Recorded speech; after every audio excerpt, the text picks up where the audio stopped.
युद्ध के छठे दिन अमेरिकी विदेश मंत्री का बड़ा बयान, हमें पुतिन को सख्त संदेश देना चाहिए। एंटनी ब्लिंकन, पुतिन को बगैर शर्त युद्ध रोकना चाहिए, ब्लिंकन ने कहा।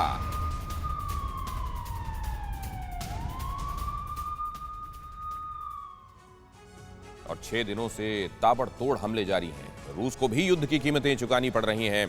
अब सवाल उठ रहा है कि क्या आखिरी प्रहार का वक्त आ चुका है? क्या अब सीधे न्यूक्लियर बॉम्ब और हाइड्रोजन बॉम्ब का इस्तेमाल होने वाला है?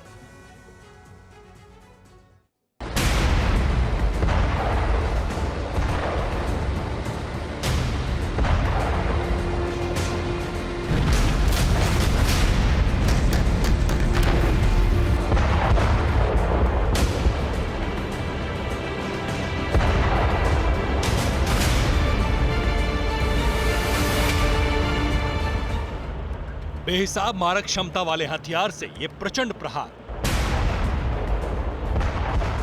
युद्ध के महाविनाशक होते जाने का प्रमाण है। यूक्रेन को कपाने वाला यह बारूदी कहर रूस के अति पर आक्रामक होते जाने का साक्ष्य है।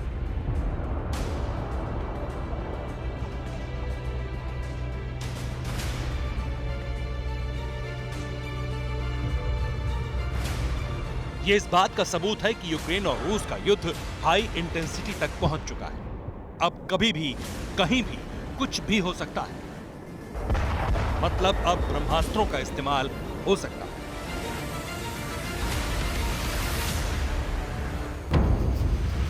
तो सवाल यहीं से उठ रहा है कि क्या न्यूक्लियर बम से पहले हाइड्रोजन बम गिरेगा? क्या मैदान यूक्रेन का होगा और टारगेट अमेरिका होगा? क्या पुतिन अमेरिका पर एटम बम से प्रहार करेंगे? अमेरिका पर परमाणु बम से प्रहार की पटकथा पुतिन ने क्यों लिखी और क्यों अमेरिका में रूसी एटम बम का खौफ है, बताएंगे। लेकिन उससे पहले जानिए कि यूक्रेन पर हाइड्रोजन बम का डर क्यों बढ़ता जा रहा है। असल में पुतिन के अनुमान के विपरीत युद्ध की मियाद बढ़ती जा रही है। यूक्रेन में रूस के फाइटर जेट गिराए जा रहे हैं, सैनिक मारे जाने के दावे किए जा रहे हैं।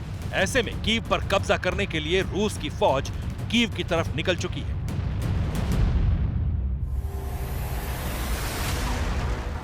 टैंक और गाड़ियों के 64 किलोमीटर लंबे काफिले के साथ रूसी फौज कीव कब्जाने के लिए आगे बढ़ रही है। अंदेशा जताया जा रहा है कि नाटो की परोक्ष मदद से यूक्रेन ने और ताकत दिखाने की कोशिश की तो फिर रूस आखिरी प्रहार करेगा और फिर वॉर जोन में जार बम यानी हाइड्रोजन बम गिरेगा। आपको बता दें कि जिस बम के फटने से जिंदगी बचने की संभावना शून्य में सिमट जाती है, वो हाइड्रोजन बम परमाणु बम से 1000 गुना अधिक घातक होता है। हाइड्रोजन बम का एक छोटा सा डिवाइस भी किसी शहर को तबाह करने के लिए काफी है। हाइड्रोजन एक्सप्लोजन के दौरान निकलने वाली रोशनी अंधा बनाने के लिए काफी है। रूस का हाइड्रोजन यानी जार बम यूक्रेन का जर्रा जर्रा थर्राएगा तो अमेरिका में रूसी एटम बम फटने की आशंका भी बढ़ गई। यूक्रेन की मदद का बहाना बनाकर पुतिन परमाणु बम से न्यूयॉर्क पर प्रहार करने का आदेश दे सकते हैं। ऐसा हम नहीं कह रहे। 63% अमरीकियों को लग रहा है कि पुतिन अमेरिका पर एटम बम गिरा सकते हैं। अमेरिका के लोगों में यह खौफ तब है जबकि प्रेसिडेंट बाइडेन अपनों को एटमी अटैक से बचाव के लिए आश्वस्त कर चुके हैं। लेकिन रूस के पास ऐसी मिसाइलें हैं जो मॉस्को से सीधे न्यूयॉर्क को तबाह कर सकती हैं और जंग की स्थिति लगातार बिगड़ रही है। यूक्रेन सरेंडर करने को राजी नहीं। नाटो देश विनाशक हथियार देकर यूक्रेन की लगातार मदद कर रहे हैं। रूस का नुकसान बढ़ता जा रहा है। रूस के एटम बम एक्टिव मोड में है।